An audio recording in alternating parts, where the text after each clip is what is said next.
Let's begin with the session. There is one famous saying by Nobel laureate Joshua Lederberg that the microbes that felled one child in a distant continent can reach yours today and seed a global pandemic tomorrow. The same thing had happened throughout the world, and everyone had witnessed it. It's been almost 2 years now. The pandemic have killed the people in very pathetic way. So on one side, there is an increase in death toll, and on other side, the pandemic triggered various problems like social, physical, mental, and economic issue throughout the world. So in spite of all these situations, we Indians proudly celebrate the International Day for Yoga on 21st of June. So this International Day for Yoga is celebrated every year on 21st of June to spread the awareness about the health benefits of practicing yoga. To comply with COVID-19 preventive and control measures, the theme of this year has been chosen as Yoga at Home and Yoga with Family and Yoga for Wellness. So if we look into the origination of this day, on the day of on September 27, 2014, our Honorable Prime Minister Shri Narendra Modi ji, during his speech at the United Nations General Assembly, laid the idea of celebrating Yoga Day throughout the world. Why June 21st? The question arises, why June 21st? So this is the longest day in the Northern Hemisphere and the shortest in the Southern Hemisphere. And also from the view of yoga, if you see the summer solstice, the marks the transition from Uttarayana to Dakshinayana, which is apt time or which is the correct time to begin the yoga practice in everyday's life. So holding this special significance, the resolution was proposed by India it was upvoted by 117 member states in the United Nations Assembly. So thus, we started celebrating International Day of Yoga on 21st June 2015. So Maharshi Patanjali, everyone knows that Maharshi Patanjali is considered as father of yoga, and Maharshi has postulated Yoga Sutra, Patanjali Yoga Sutra, which is consisting of 4 padas and under which 196 sutras are formed. So the 4 padas are like Samadhi Pada, Sadhana Pada, Vibhuti Pada, as well as the Kaivalya Pada. So these are the 4 padas, so which comprises of 196 sutras. So in that, the Sadhana Pada is the practical approach towards the practice of yoga, which mainly classified into Kriya Yoga as well as the Ashtanga Yoga. So the knowledge of Patanjali Yoga Sutra was later propagated by many people like Tirumalai Krishnamacharya, K. Pattabhi Joyce, Indra Devi, very well eminent scholar BKS Iyengar, who were the disciples of Sri Tirumalai Krishnacharya, who propagated this yoga afterwards. Okay, so even though there is an era where British era where there is a divide and rule system was prevalent, but by the great effort of all these scholars, this Yoga Sutra was flourished considerably, and we can proudly say that we belongs to the country where greatest science like Ayurveda and yoga is practiced. So if we consider yoga as a therapy, so yoga, which is originated in India more than 5,000 years ago. So the aims at this yoga aims at balancing and harmonizing the body, mind, as well as the emotions. So, and also the extensive research has been explored, which tells about the changes in the biochemical, cellular, genetic, neuromuscular level also by relating to the yoga practice. Okay, so in today's era, if we consider the health benefits of yoga, which are paid much importance, as we are treating the patients by using many yogic techniques like Shatkriya, Asana, Pranayama, Bandha, Mudra, Dhyana, etc. And by practicing of yoga principles like Yama Niyama, etc., Yoga Sutra, School of Yoga, etc. So these are considered as a yoga therapy. So as Ayurveda, Ashtanga Yoga is the best way to attain the yoga, attain the betterment of health. So this Ashtanga Yoga has been very widely practiced by the yogis. So the Ashtanga Yoga consisted of Ashta Angas, that is Yama, Niyama, Asana, Pranayama, Pratyahara, Dharana, Dhyana, Samadhi. So the first one among the Ashtanga Yoga is Yama. So Yama is nothing but Ahimsa, Satya, Steya, Brahmacharya, Aparigraha. That is, Yama is the 5 moral restraints. Okay, whereas the second one is the Niyama, which consisted of Shaucha, Santosha, Tapaha, Swadhyaya, Ishvara Pranidhanani, Niyamaha. That is, 5 niyamas are 5 observance, whereas asana is the yogasana, or it is considered as Thiram Sukham Asanam. Now, it is nothing but the comfortable posture. And the pranayama is pranasya ayamaha pranayama. It is controlling the breath or the prana. So it is pranayama is the mindful breathing. And the pratyaya ahara is the detachment from the external things, from the indriyas. Okay, and the dharana is the concentration, dhyana is the meditation, and the samadhi comes in the path of attainment, path of dhyana, where it is the final position of attainment of dhyana is considered as samadhi. So these are the Ashtanga yogas which comes under by the practice of these Ashtanga yoga, one can attain the betterment of health. So if you see the definition of yoga, it is defined as Yogaha Chitta Vritti Nirodha. So yoga is restraining the chitta from taking various vrittis, like yoga chitta vritti nirodha. It is been told as chitta and vritti. So restraining of the chitta from the various vrittis. So the chitta is nothing but manas, or the antakarana, which is explained in our Ayurveda as chitta shabdena antakaranam buddhim upalakshayati. Chitta is nothing but antakarana, or the mana, whereas the vritti is vartate anayetihi vrittihi. So chitta will be taking various form called as vritti. So yoga is the one, that is yoga karmasu kaushalam. So yoga is the skill in action. If the people practice that action, so the different mental vrittis or the vrittis pertaining to the chitta can be diffused. So if you see the present scenario, so I think everyone is witnessing the present scenario. So I need not to explain about the present scenario. So to brief it, so it is a COVID-19 is a respiratory illness which is caused by the type of virus called coronavirus.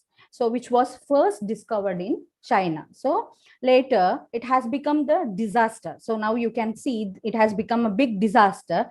Till now we are suffering from the same pandemic. So now our main concentration should be on tackling the after effect of the COVID, that is tackling the post-COVID symptoms, which including fatigue, blurring of vision, respiratory illness like breathing difficulties or the breathlessness, cough, and mainly the sleep disorders and the mental illness, including depression, anxiety, confusion, etc. So now the question comes, what is the role of yoga? Whether the yoga can be able to handle the post-COVID symptoms? Yes, definitely. We have an enormous holistic approach in order to curb the post-COVID effect of the COVID. It goes like we can practice either pranayama, asana, shatkriya, or patya. So we can practice this things individually, or else we can practice this together to get the benefits from the post-COVID symptom. Let's study about all these aspects one by one. So in as the today's topic is yoga and its clinical relevance in post-COVID cases or the condition. So we are concentrating on these aspects in order to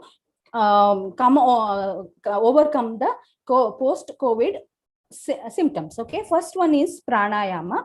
So let's study about pranayama. That is pranayama, as I earlier said, it is nothing but pranasya ayamaha. Pranayama, that is nothing but controlling the breath or controlling the pranaha. So it is also explained in Patanjali Yoga Sutra as tasmin sati shwasa prashwasa yor gati vichedha pranayama. Pranayama is nothing but controlling the shwasa and prashwasa. This is considered as pranayama. So in our Ayurveda, we have mainly have a concept of tridosha. We are having the concept of tridosha, that is vata, pitta and kapha. So even in Hatha Yoga Pradipika also, which has been postulated by the theory called vata, pitta and kapha, and on the basis of vata, pitta and kapha, we can categorize pranayama and we can apply that pranayama on the post-COVID condition. Okay, as in case of post-COVID condition, there will be an increased vata, which is responsible for the klama or shrama, or we can call it as balabramsha, which is most common symptoms once patient is recovered from the COVID. Okay, especially in post-COVID situation, usually people are suffering from the balabramsha. So, and in this we can tell the patient to practice the Surya Vedana pranayama. Okay, so in case of balabramsha, we can advise the patient to practice Surya Vedana pranayama. Whereas in some post-COVID cases, there will be like gastric irritation, acid peptic disorders, mainly because of intake of the antibiotics or maybe because of other medicines. So in such cases, it is necessary to balance the pitta. So in such situation, we can practice Sitkari and Shitali pranayama, which we can suggest, especially in the pittaja disorders. So whereas in case of shwasa, kasa, or any difficulty in breathing or breathlessness, in such situation, we can suggest Ujjayi pranayama. So these are the set of pranayama which can be practiced in the post-COVID situation. So let's see one by one. So first one about the Surya Vedana pranayama, as I have explained early slide.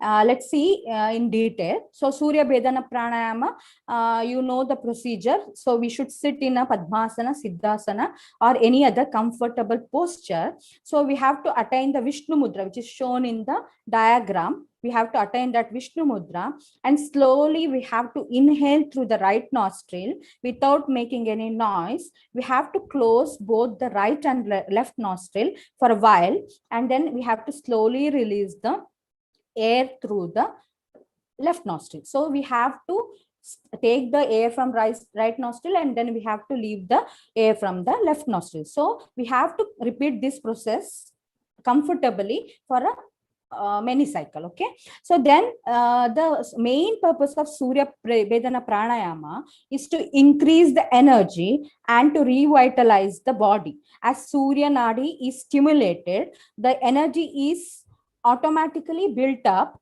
in the body, which helps to overcome Shrama, Klama, or Balabramsha. Okay, so as Surya itself is a natural energy, so by practicing of Surya Vedana pranayama, the Surya Nadi is stimulated and it will helps to generate the energy in our body. So we can overcome from Balabramsha in post-COVID situation by the practice of Surya Vedana pranayama.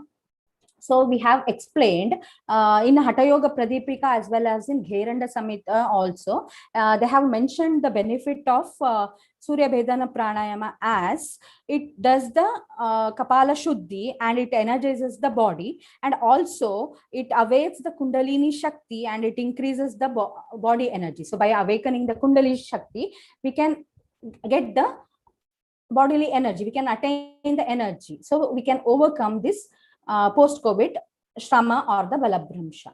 So next is about the Shitali and the Sitkari pranayama. So in case of Sitkari, so the procedure goes like one has to sit in a Siddhasana or any comfortable posture and has to fold the tongue so that it should be so that the tip of the tongue should touch the upper palate, and one has to draw the air through the mouth with a hissing sound, and one has to retain for a few minutes. Later, after a little time, one can exhale through both the nostrils. So it is about the Sitkari. Whereas in Shitali pranayama, so the tongue should be folded like a pipe, and air is to be drawn through the mouth or through the pipe shaped tongue by making the sound, hissing sound, and we have to retain that air, and later, after retaining for certain time, later we can exhale through both the nostrils. So this is about the Shitali pranayama. So this both the pranayama, Shitali as well as the Sitkari pranayama, helps to provide the cooling effect of the body, especially in the Pittaja Vikara disorders. This Shitali as well as the Sitkari pranayama is very much essential. As I have mentioned, in a post-COVID condition, usually after intake of many medicines or the antibiotics or many after so there is a there may be development of gastritis or acid peptic disease or any peptic ulcer or some other condition. So by means of practicing Sitkari or the Shitali pranayama, we can provide the cooling effect. So many people can witness, like those who are practicing, they can feel that cooling effect. So if you start the Sitkari and Shitali, you can witness it will provide the utmost cooling effect to the body. So this is about the Shitali and the Sitkari pranayama, especially in the post-COVID condition. If any Pittaja disorders are there, we can follow this Shitali and the Sitkari pranayama. Okay. Next is about the Ujjayi pranayama. So Ujjayi is the ocean breath. So in this, what happens? We have to sit in a Vajrasana or any comfortable posture, and we have to inhale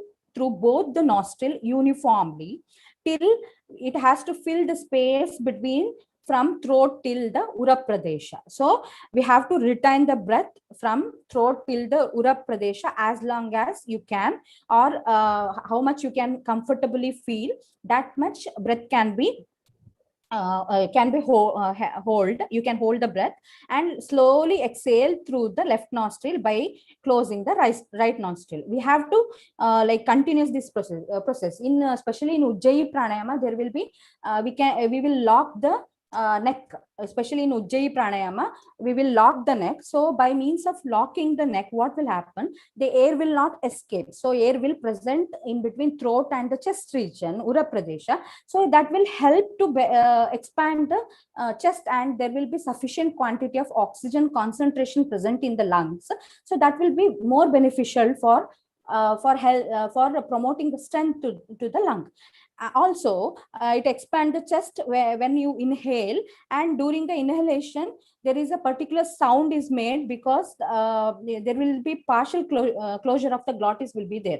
So by all this practice of Ujjayi pranayama, it mainly helps, or it is benefited in order to remove the phlegm or the kapha in the throat, and it helps to relieve all sort of pulmonary diseases and all the diseases which are arises from the deficient inhalation of oxygen can be cured, and it increases the lung capacity as we are locking the neck. So the air will be filled, and there will be automatically expansion of the chest region, and expansion of the lung will happen. So that will increase the lung capacity, and it stimulates the solar plexus and helps to remove the kapha from the body. So this is about the Ujjayi pranayama. So next is about the Brahmari pranayama. So it is very important pranayama. So Brahmari pranayama is very important pranayama. So it helps to, about the procedure, need not to tell about the Brahmari pranayama. So it Brahmari pranayama helps to curb the insomnia, especially in the post-COVID condition. Usually the common complaint of patient will be insomnia or loss of sleep or sleep disorders or sleep apnea is common complaint by the patient. So the Brahmari pranayama is considered to be the best pranayama in order to curb the post-COVID insomnia. Okay, so it is very efficacious, rational, economic, and constructive. If this Brahmari pranayama is in addition with the treatment protocol, so the patient protocol, it gives the best result in case of sleep disorders. So even after if we stop the treatment medications also, if you practice the Brahmari pranayama, it helps to give the good result in especially in the insomnia or any sleep disorders. So this is about the pranayama. So if you see the general benefits of pranayama, so the pranayama influence both in subtle as well as in the physical bodies. So it have a great measure both in subtle, that is manasika, as well as the sharirika aspect also. So the physically it appears to be as a systemic exercise of respiration, and mentally it helps to calm down the mental problems like mental disturbance like anxiety, fear, anger, confusion, and other mental problems can be relieved by means of practice of pranayama. And also, not only the respiratory system or the nervous system, even the pranayama helps to tone up all the other system like digestive system, gastrointestinal system, and also this so that digestive system, urinary system, excretory system, all the systems can be toned up by the practice of pranayama. So this is the general benefits of pranayama. So if you see the research articles in order to give the strength to the study, so there are several research has been done regarding the pranayama. So Navodaya Raju, you can see the research study. The Navodaya Raju has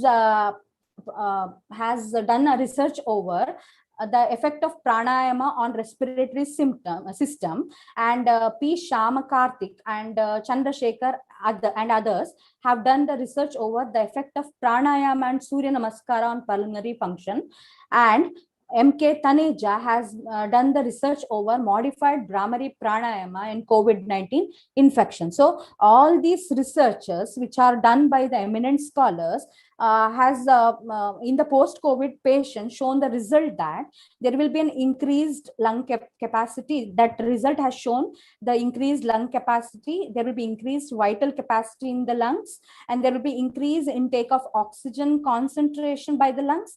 And also as a preventive measures, even in post-COVID situation or the patients also, it helps to retain the healthy lung tissue in order to prevent the patient from reinfection. Okay, so even by the practice of all the pranayama, it prevents the post-COVID patient also in order to prevent himself from getting the reinfection from the COVID. Okay, so this is about some of the research articles on the pranayama.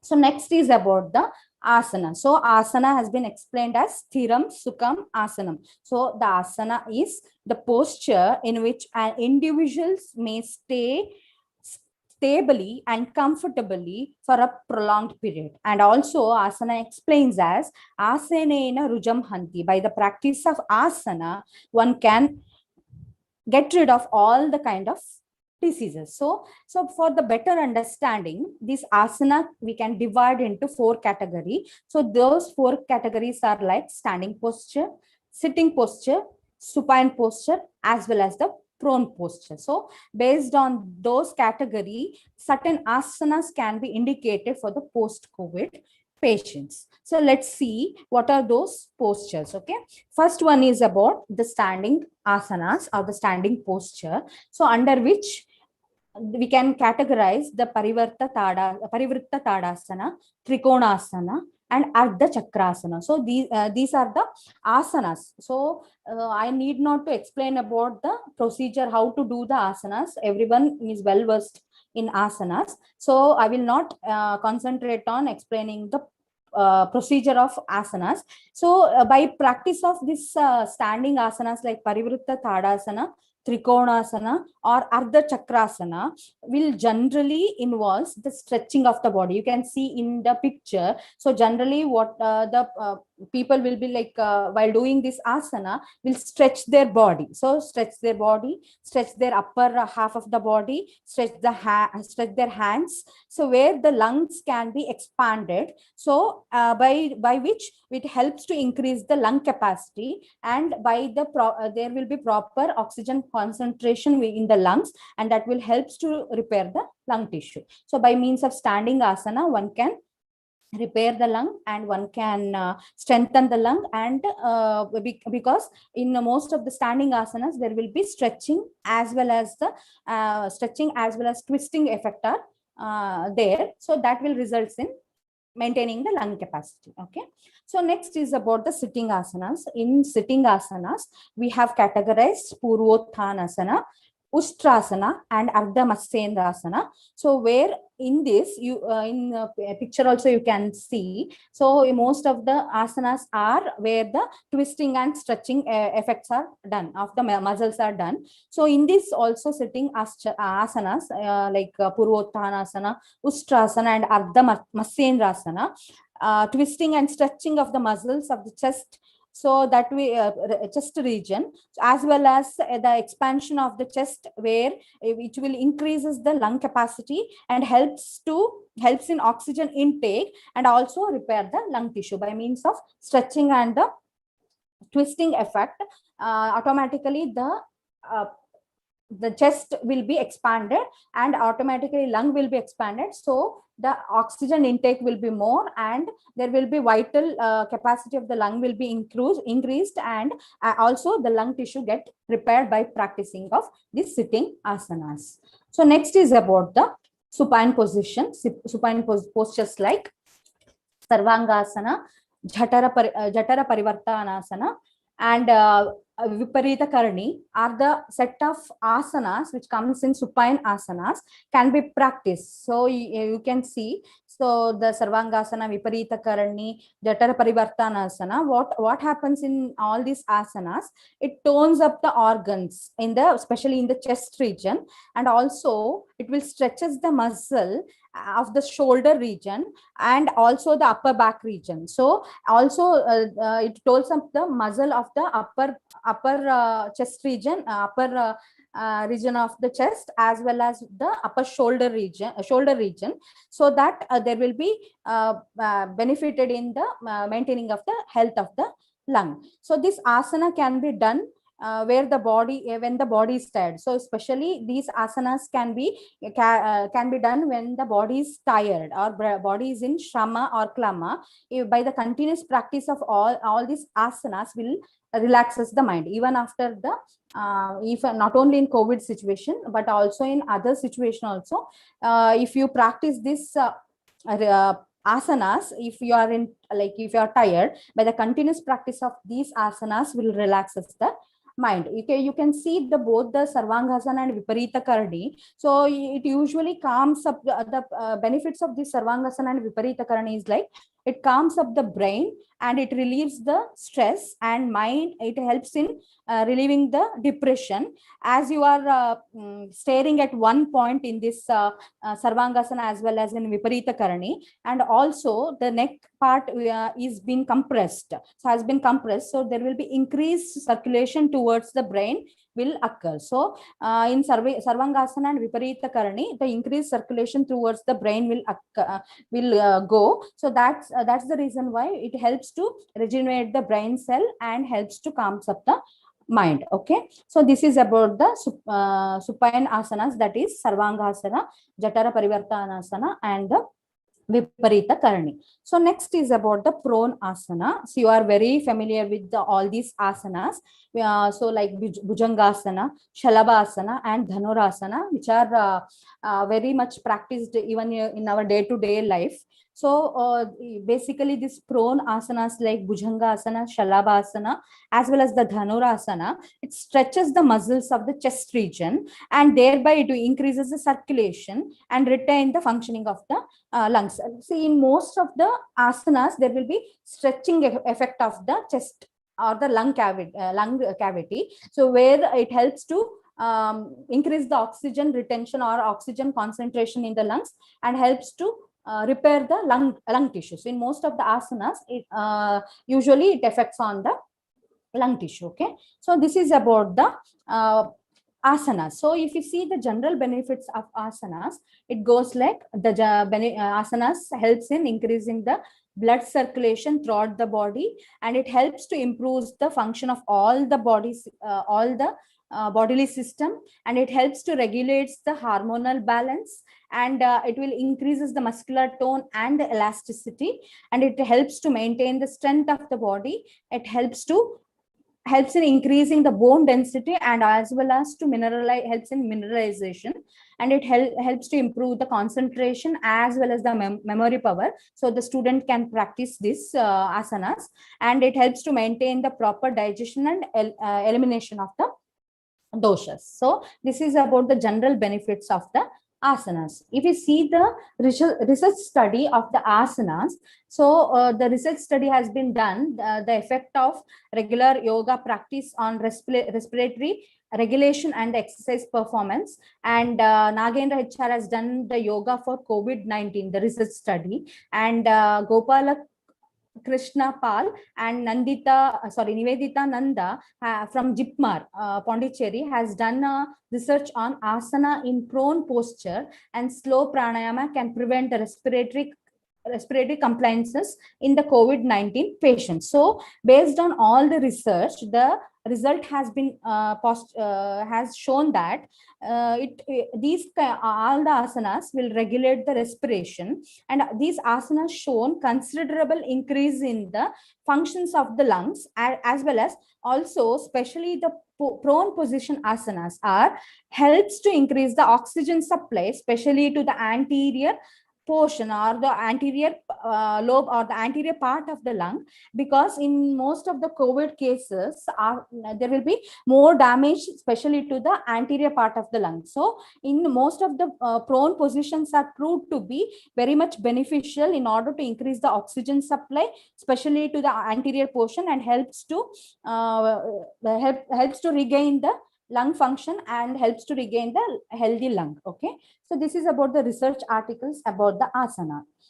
So next is about the Shat Karma or the Shat Kriyas. So Shat Karmas or the Shat Kriyas are mentioned like by the Gheranda Samhita as Daudhi Basti Tata Neti Nauliki Tratakam Tata Kapala Vatischa Etani Shat Karmani Samacharit. So there are 6 karmas or kriyas has been mentioned by the Gheranda Samhita. So among which we can we can adopt Jalaneti, Kapalabhati and Agnisara Kriya in order to curb the post-COVID complications. So even we can adopt the Sutraneti, but as it is comparatively Jalaneti is more easier, so this Jalaneti can be adopted. So by the practice of Jalaneti, so which helps to clear the air pathways, so where the easy movement of the air can be, we can expect, whereby practice of Kapalabhati, so you can see in Kapalabhati usually the strokes are given to the from the abdominal muscles.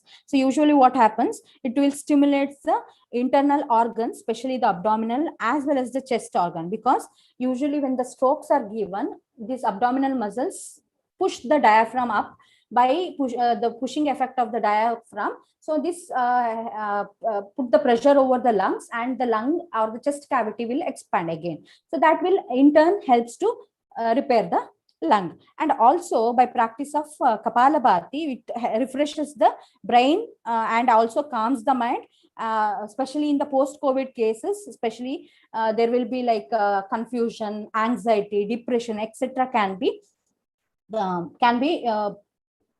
can be overcome by practice of Kapalabhati. If you see the Agni Karma, Agnisara or Agni Karma, so we usually in this also, you can see in picture, usually the muscular movement will take place, abdominal muscles, during the deep inhalation and the exhalation, there will be movement of the abdominal muscles. So again, this also will push the lungs upwards, push the diaphragm upwards, so in turn, which helps to give the promote the health of the lung. Okay, and also it cures the many disorders related to the lungs, and it will increases the blood flow, and it also strengthens the abdominal muscles as well as the chest muscles. This is about the Shat Karma or the Shat Kriyas. Okay. So next is about the bandhas and the mudras. So there are special breath holding postures and the special techniques which helps to reduce various diseases or the disorders. These bandhas and the mudras are the special breath holding postures or the techniques, so which helps to cure or reduce the various disorders. And these are the in combination with the asana and the pranayama. If these bandha and the mudras, if in combination with the asana and pranayama are done, so it helps to give the more benefits. Okay, so we can incorporate bandhas and mudras like Tadagi Mudra, Viparita Karni, as well as the Uddiyana Bandha. So in this picture, you can see the bandhas and mudras like Uddiyana Bandha, Tadagi Mudra, Viparita Karni. So these bandhas and mudras helps to strengthen the muscle. Again, in this also there will be abdominal movement of the abdominal muscles, which in turn strengthen the lung chest muscles of the chest region. So it helps the strengthening of the muscles both in the chest as well as the abdominal region. It helps in increasing circulation towards the chest as well as the towards the brain also. And in case of you can see in Viparita Karani, usually this the circulation towards the lungs and the brain, so it helps to improve the lung health as well as also it helps to calm down the mind. Okay, this is about the bandhas and the mudras. So next is about the Shavasana. So Shavasana is Shavasana is very like a relaxing technique. It is a favorite of all the practice, like everyone loves this asana.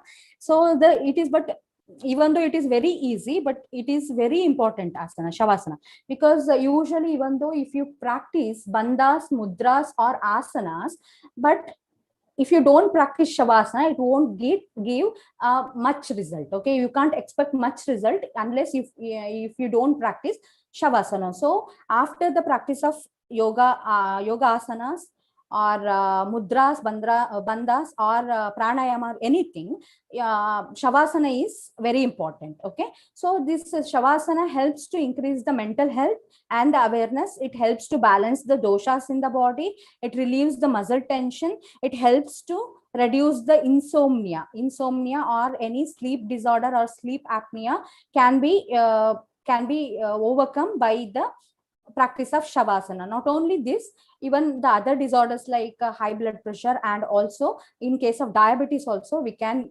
practice this Shavasana. After the practice of, if you practice other asana, at the end if you practice Shavasana, it gives more result. Okay, so next is about the dhyana. Dhyana is again the relaxing technique. So the reason of practicing dhyana in post-COVID condition is to relax the mind. So to increase the confidence, usually after the COVID, people are having like suffered a lot mentally as well as physically. So in order to relax the mind and in order to increase the confidence and in order to relieve from the confusion state of mind, so this dhyana should be practiced. If you incorporate omkara along with the dhyana, so it will give more results. So this is about the dhyana. So next, about the post-COVID diet. So post-COVID diet, we will get the reference in Gheranda Samhita as well as in Hatha Yoga Pradipika. So it has been explained as Shalyanam Yavapishtam va Godubmam Pishtam Tata Patolam Panasam Manam. Like this, the shloka goes, and in Gheranda Samhita as well as in Hatha Yoga Pradipika. So the reference has been related with the patya to be followed during the yoga abhyasa. So the relevance of practice of this or the adaptation of this patya during the practice of yoga or during the post-COVID condition helps to promote the health. Like you can see, like while mentioning about the patyahara in the yoga abhyasa, they have mentioned about the intake of the shali, yava and the goduma, where it consisted of the carbohydrate, as carbohydrate is considered to be as an considered to be as an energy giving. So where the carbohydrates are considered to be plays an important role in giving to promote the energy, or in order to give the energy, as it is an energy giving food.